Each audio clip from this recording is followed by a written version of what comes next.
Vijana hoye! Vijana hoye!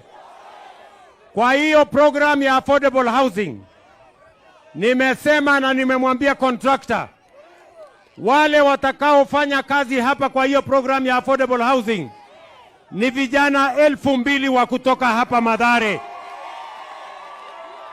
Vijana muko? Vijana muko? Hebu nione wala vijana wanasema wako tayari. Vijana muko tayari?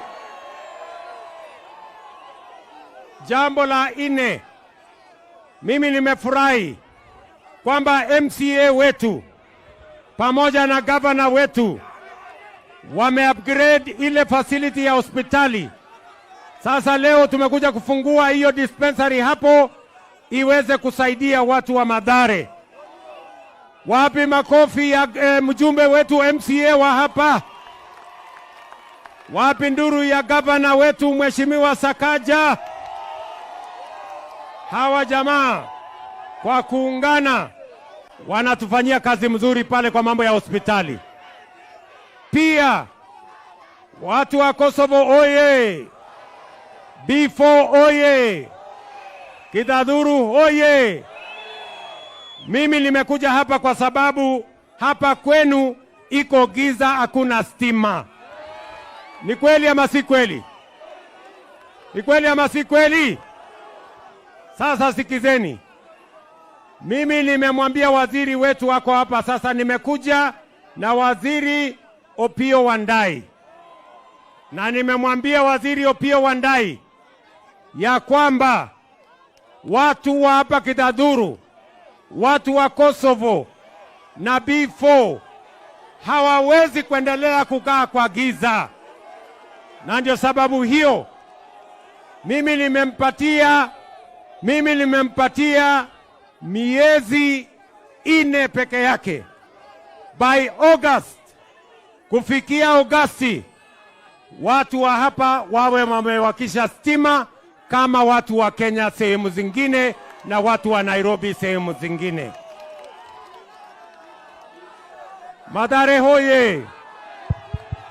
Mathare hoye! Basi mimi nimefurahi sana. Nataka nimshukuru mjumbe wenu Bwana Oluoch. Amenisukuma sana. Amenisukuma kama wheelbarrow.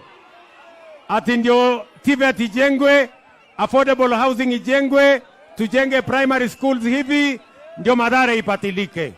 Sawa sawa. Mwisho, vijana wa Mathare, munajua jana launch program ile ya Nairobi River Regeneration, na mimi nimeamurisha ya kwamba tuongeze vijana, wafike vijana 40,000 katika program ya Climate Works. Tunaelewana? Na vile vile jana niliamurisha ya kwamba hawa vijana wanaofanya kazi hiyo ya Climate Works waongezewe kakitu, ndio dunia iweze kusonga mbele. Na hiyo kazi mimi nitafanya kwa sababu tunataka tuwapange. Tumekubaliana jameni? Mimi nawapenda sana. Mimi na Walombotov. Asante sana kwa kunikaribisha. Wacha nichukue nafasi hii nimkaribishe Deputy President wa Republic of Kenya, Professor Kithure Kindiki.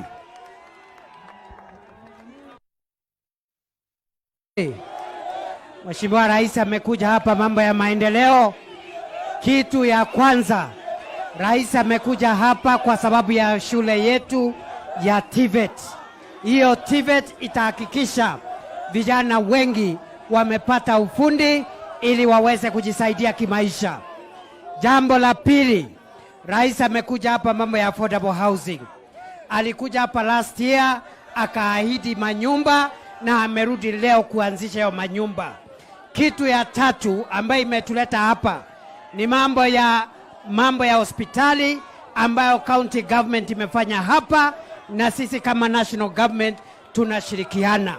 Jambo la mwisho ambalo nataka kusema ni kwamba mmeona juzi Rais na aliyekuwa waziri mkuu sasa wamesema wangetaka sisi zote kama taifa la Kenya tuwe na umoja, tuachane na ubaguzi wa kikabila, ubaguzi wa kidini, tuwe taifa moja ili tusonge mbele tukiwa pamoja.